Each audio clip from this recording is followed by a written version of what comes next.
Live Vinesh अपने दर्शकों के लिए हर रविवार को ला रहा है दुनिया भर की टॉप 5 खबरें। वो खबरें जो बीते हफ्ते देश दुनिया की बड़ी सुर्खियां बनी। तो आइए डालते हैं एक नजर उन टॉप 5 बड़ी खबरों पर जो बीते हफ्ते दुनिया भर में हेडलाइंस बनी।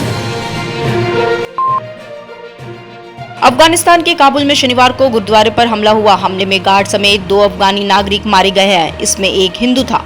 हमले में कुल 7 लोग घायल हुए हैं। उनका अस्पताल में इलाज चल रहा है। तालिबान सुरक्षा बलों ने विस्फोटकों से भरे एक वाहन को गुरुद्वारे तक पहुंचने से रोककर बड़ा हमला टाल दिया। आंतरिक मंत्रालय के प्रवक्ता अब्दुल नफी टाकोर ने बताया कि सभी हमलावरों को मार गिरा गया है। हालांकि उन्होंने इसकी विस्तार से जानकारी नहीं दी। टोलो न्यूज के मुताबिक काबुल के गुरुद्वारा करते परवान के गेट के बाहर शनिवार सुबह 7:30 बजे कई ब्लास्ट हुए। गुरुद्वारा परिसर के अंदर भी 2 ब्लास्ट हुए। अंदर के ब्लास्ट से गुरुद्वारा से जुड़ी कुछ दुकानों में आग लग गई जो पूरे परिसर में फैल गई। तालिबान के सैनिकों ने गुरुद्वारा को घेर लिया। बाद में सरकारी विभाग के प्रवक्ता ने बताया कि हमलावर मार दिए गए हैं।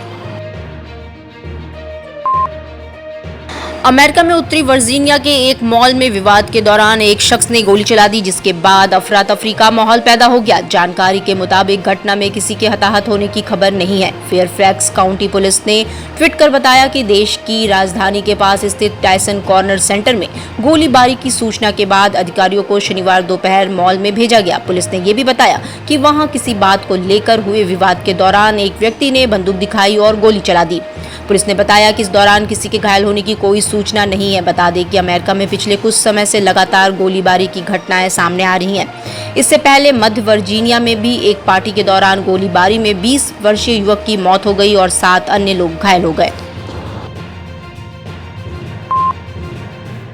यूक्रेन के राष्ट्रपति वोलोदिमीर जेलेंस्की ने जंग की शुरुआत के बाद पहली बार देश के दक्षिणी शहर माइकोलाइव का दौरा किया। इस शहर रूसी हमले में बुरी तरह से तबाह हो चुका है। शनिवार को उन्होंने स्थानीय अधिकारियों के साथ मीटिंग की और सैनिकों को बहादुरी के लिए सम्मानित किया। राष्ट्रपति कार्यालय की ओर से जारी बयान के मुताबिक जेलेंस्की ने शहर में वाटर सप्लाई और खेती और इकोनॉमी के हालात पर चर्चा की। दूसरी तरफ यूक्रेन के पूर्वी शहर डोनेट्स्क में शनिवार को हुई रूसी बमबारी में 5 यूक्रेनी नागरिकों की मौत हो गई और 12 लोग घायल हो गए। डोनेट्स्क पूर्वी यूक्रेन के डोनबास इलाके की राजधानी है। ये इलाका 2014 से आंशिक रूप से रूसी समर्थक अलगाववादियों के कब्जे में है। रूसी न्यूज एजेंसी के मुताबिक ये हमला शहर के एक सिनेमा और कैफे को टारगेट कर किया गया था।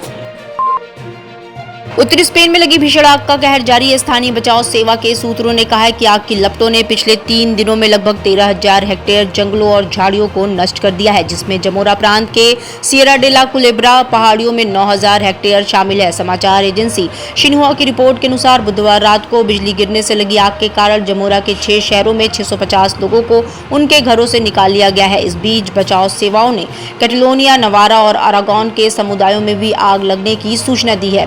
कैटलोनिया में आग ने अब तक 2,000 हेक्टेयर जंगल नष्ट कर दिए हैं। कैटलन फायर ब्रिगेड ने चेतावनी दी है कि उच्च तापमान और तेज हवा अभी भी स्थिति को तबाह कर सकती है। अरागोन के जारागोजा शहर के पास कम से कम 1200 हेक्टेयर वुडलैंड नष्ट हो गया, जहां गुरुवार को आग लगी और रात के दौरान तेज हवाओं के बीच तेजी से फैल गई। कैस्टेलिया, लियोन और अरागोन की सीमा से लगे नवरे समुदाय ने भी आग में 500 हेक्टेयर वुडलैंड खो दिए हैं। क्षेत्रीय सरकार ने कहा है कि आग पर काबू पा लिया गया है। नरेंद्र मोदी सरकार ने मंगलवार को सेना में बहाली के लिए अग्निपथ योजना की घोषणा की थी। देश के कई राज्यों में इसका जमकर विरोध हो रहा है। बिहार और उत्तर प्रदेश में इसका सबसे अधिक असर देखने को मिल रहा है। इस बहाली योजना के खिलाफ प्रदर्शन लगातार जारी है। देश भर में चल रहे हिंसक आंदोलन के बीच बिहार के 12 राज्यों में इंटरनेट पर लगाम कसी गई है। हरियाणा के महेंद्रगढ़ जिले में भी 24 घंटे के लिए इंटरनेट सेवा बंद कर दी गई है। उधर एजेंसियों ने राज्यों को अलर्ट किया है। उधर यूपी में अग्निपथ के खिलाफ सड़क पर प्रदर्शन कर रहे उपद्रवियों पर योगी सरकार ने सख्त रुख अपनाया है। गिरफ्तार युवकों पर हत्या के प्रयास समेत गंभीर धाराएं जोड़ी गई हैं। विरोध प्रदर्शन के बीच तीनों सेना प्रमुखों ने इस योजना को दूरगामी बताया है।